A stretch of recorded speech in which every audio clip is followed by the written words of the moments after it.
Bismillahirrahmanirrahim. Alhamdulillahi rabbil alamin. Wassalatu wassalamu ala anbiya'i wal mursalin Sayyidina wa habibina wa syafi'ina wa qurrati a'yunina Muhammadin wa ala alihi wa sahbihi ajma'in, amma ba'du. Fa inna asdaqal hadithi kitabullah wa khairul huda huda Muhammadin sallallahu alaihi wasallam wa syarru umuril muhdatsatuha wa kullu muhdatsatin bid'ah wa kullu bid'atin dhalalah wa kullu dhalalatin finnar. Wa bisanatil mutassili ilal imamil muallifi rahimallahu ta'ala wa nafa'ana bi ulumihi fid dharaini amin. Qala al-Asna'i wa ma akhtarahu an-Nawawi nassa alaihi asy-Syafi'i fi mukhtasari al-Muzani wa yu'ayyiduhu al-ma'na aidan fa innal marada yujawwizu al-fitru kas-safari fal jam'u ula bal dhahaba jama'atun minal ulama'i ila jawazil jam'i fil hadari li hajatin liman la yattakhidahu adatan. Wa bihi qala Abu Ishaqin al-Mirwazi au naqalahu anil Qafali wa haka al-Khitabi an jama'ati min ashabil hadisi wa ikhtara Ibnu Mundhir min ashabina wa bihi qala al-Ashhab min ashabi Malikin wa huwa qawlu Ibnu Sirina wa yashhadu lahu qaulal Ibnu Abbas wallahu alam. Hadirin sekalian, bapak-bapak, ibu-ibu yang dimuliakan Allah, Imam Al-Isna'i mengatakan seperti ini, wa ma ikhtarahu an-Nawawi nassa alaihi asy-Syafi'i. Dan Imam Nawawi memilih hadis Rasulullah yang kemarin saya jelaskan itu, jam'u bil madinati min ghairi khaufin wala matarin, itu Rasulullah menjamak salat di Madinah itu tanpa adanya rasa takut dan tanpa adanya hujan. Itu dari nas Imam Syafi'i yang dijelaskan dalam kitab Mukhtasar Al-Muzani. Jadi ucapan Imam Syafi'i itu ditulis dalam kitab Mukhtasar Al-Muzani. Kitab Mukhtasar Al-Muzani ini kitab yang lumayan terkenal karena ditulis oleh Al-Imam Abu Ibrahim Ismail bin Yahya bin Ismail Al-Misri Al-Muzani. Jadi ini dijuluki Imam Al-Muzani. Imam Al-Muzani ini kawannya sekaligus muridnya Imam Syafi'i. Jadi orang-orang terdahulu itu Pak, kawan itu, berteman itu bisa menjadi muridnya, bisa menjadi gurunya, karena berguru sama kawannya, berguru sama temannya gitu. Nggak kayak sekarang ini kalau sudah menjadi kawannya seolah-olah berguru sama kawannya ini nggak mau. Padahal ilmu itu nggak mandang kawan, nggak mandang siapa. Ilmu itu ketika ada orang mau lebih tua atau masih muda, ketika tingkat keilmuannya lebih tinggi, nah itu harus kita gurui itu. Ya. Maka dari itu kemarin itu pas malam Jumat kita ngaji tafsir Jalalain sama Sahih Bukhari itu Pak di rumah saya itu, yang kita siarkan via Zoom, itu ada beberapa kiai yang usianya sudah seusia orang tua saya ngaji sama saya. Ini saya kadang-kadang malu saya kadang-kadang. Jadi mereka datang ngaji kepada yang usianya seusia anaknya. Ya. Jadi itu Imam Al-Muzani. Imam Al-Muzani itu karangannya banyak, alim. Ketika berteman dan berkawan sama Imam Syafi'i itu alim. Ya. Wa yu'ayyidu al-ma'na aidan, adapun sebagai penguat makna lagi, fa innal marada, maka sesungguhnya orang yang sakit, yujawizul fitru, itu diperbolehkan futur Orang yang sakit itu kan boleh nggak puasa, Pak. Kasafari seperti sebagaimana orang yang safar.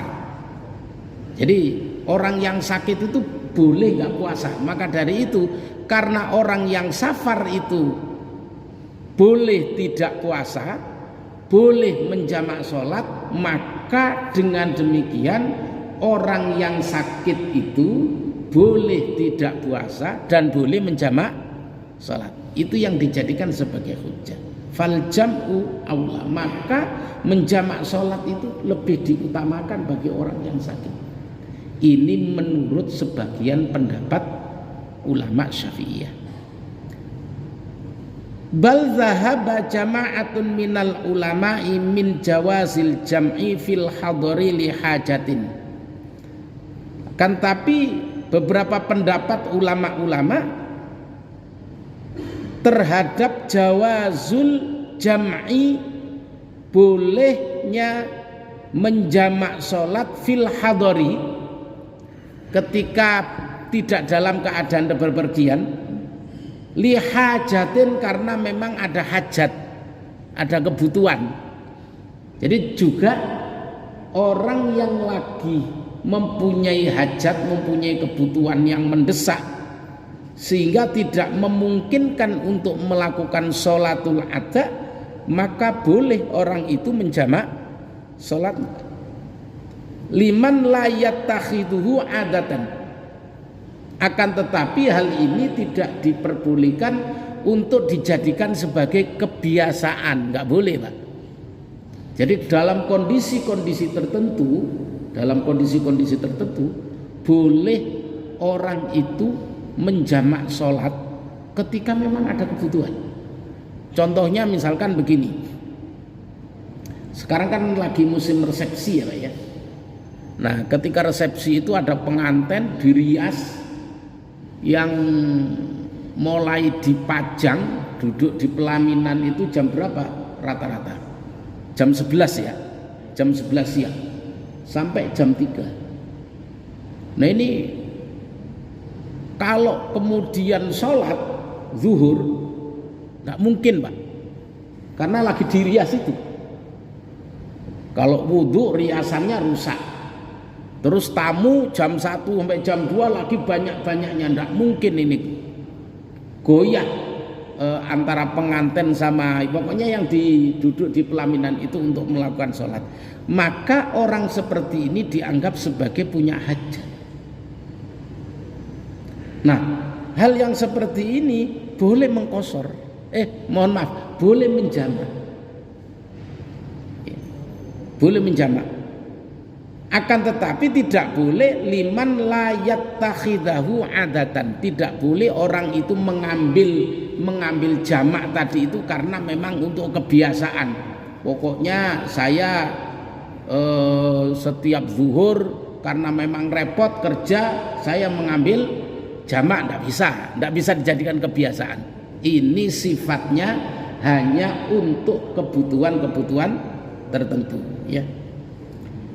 Wa bihi qala Abu Ishaq al-Mirwazi, seperti juga ini diterangkan oleh Abu Ishaq al-Mirwazi. Wa naqalahu anil Qaffal, menukil ini juga dari Imam al-Qaffal. Jadi beberapa ulama membolehkan masalah ini sehingga dalam kondisi-kondisi tertentu itu kita boleh untuk dalam kondisi terpaksa kita boleh melakukan jamak qashar ketika mempunyai kebutuhan-kebutuhan tertentu ya. Faslun fi sholatil jum'ati, pasal selanjutnya di dalam menjelaskan sholat Jumat. Wasyara itu wujubil jum'ati sab'atu asya'ah, syarat wajib sholat Jumat itu ada 7 macam. Apa saja itu? Insya Allah ini kita bahas pada pertemuan yang akan datang. Wallahu a'lam. Ada pertanyaan?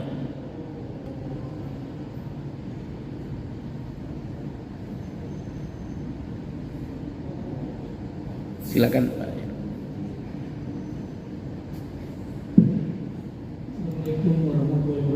Waalaikumsalam.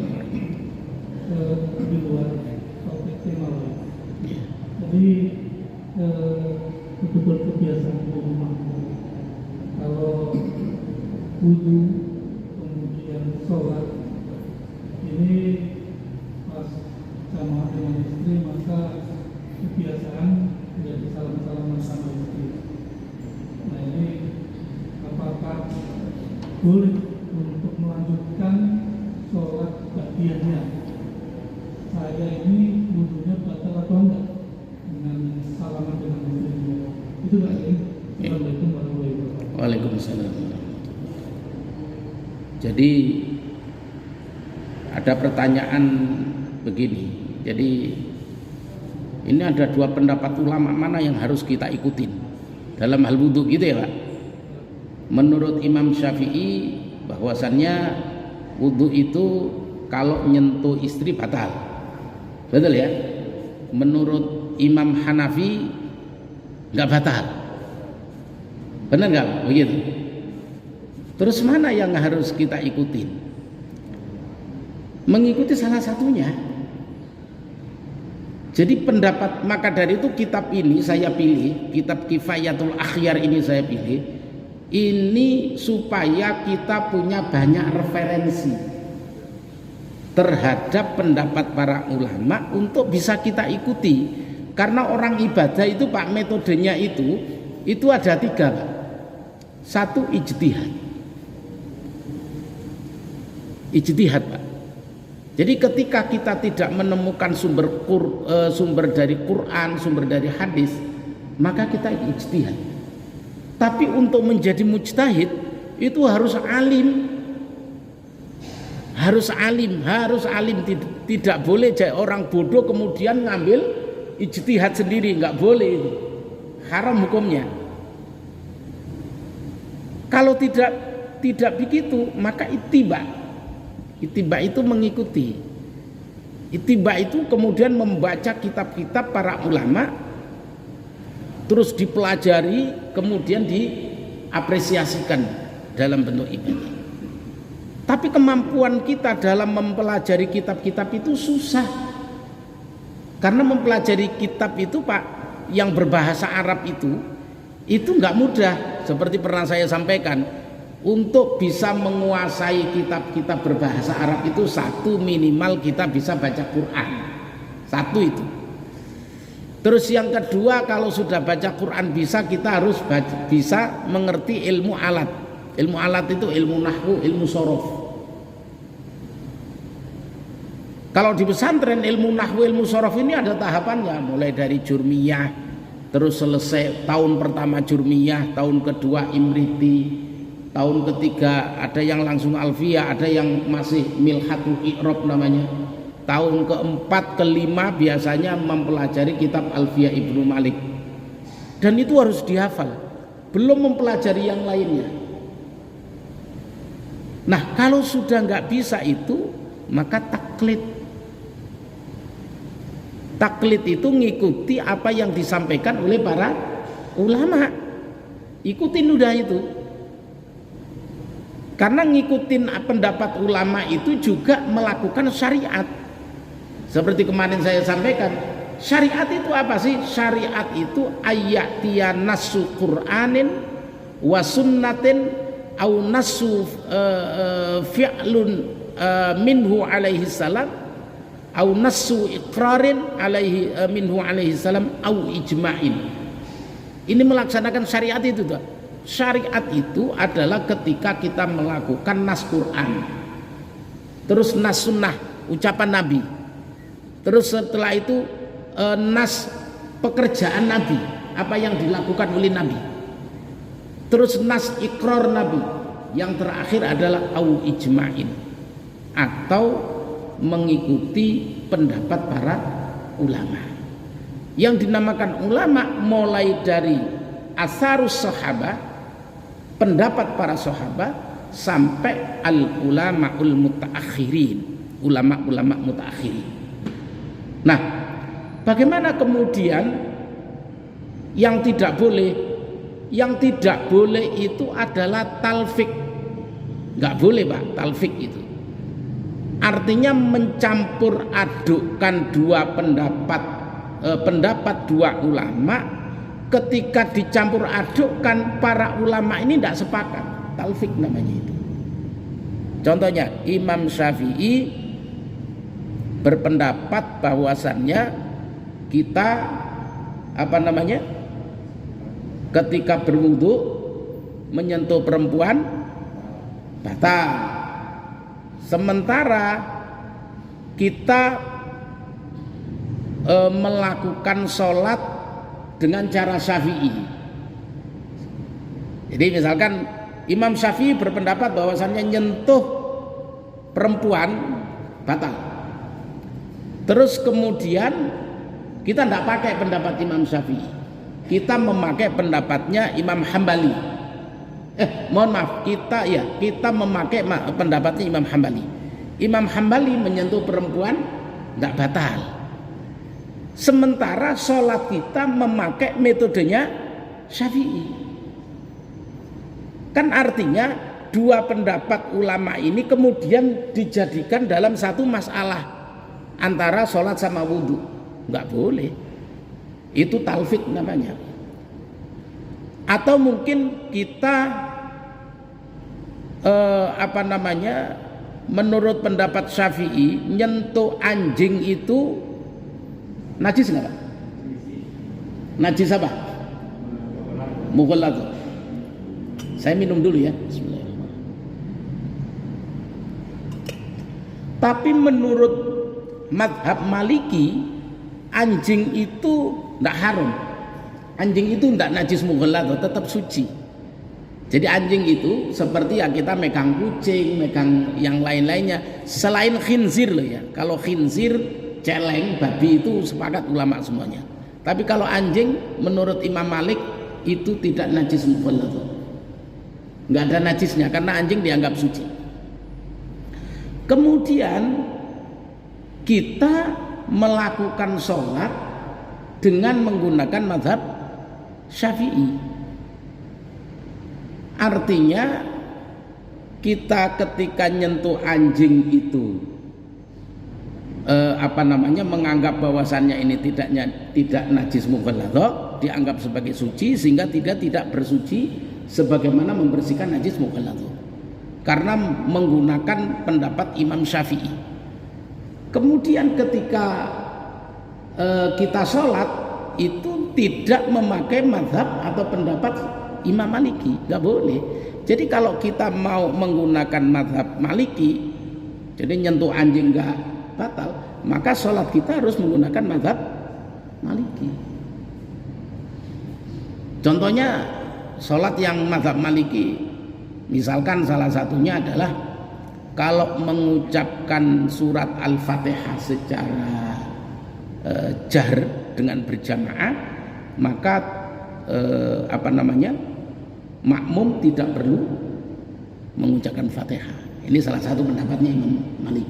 Jadi Imam Malik itu berpendapat kalau orang berjamaah, makmum itu tidak wajib membaca surat Fatihah kalau sholatnya jahriyah, maghrib, isya, subuh.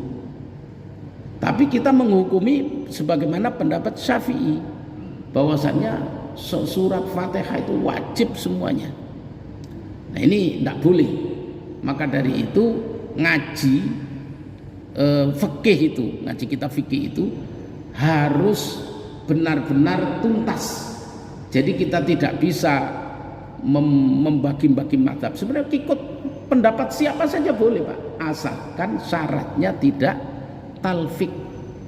Jadi talfik itu menggabungkan dua pendapat ulama menjadi satu ibadah, sehingga dua pendapat ulama ini tidak menyepakati. Ini talfik namanya. Dan ketika kita ngaji fikih seperti ini kita akan tahu. Maka dari itu kenapa kitab Kifayatul Akhyar ini saya pilih untuk ngaji di sini, supaya kita faham ini pendapat ulama ini pendapat ulama ini, agar supaya kita ini ketika beribadah itu sesuai dengan amalan kita, dan jika ada orang lain yang ibadahnya tidak sama dengan kita memahami tentang dalilnya. Begitu kira-kira. Gitu kira-kira Pak Heru. Ada lagi? Cukup? Al-Fatihah.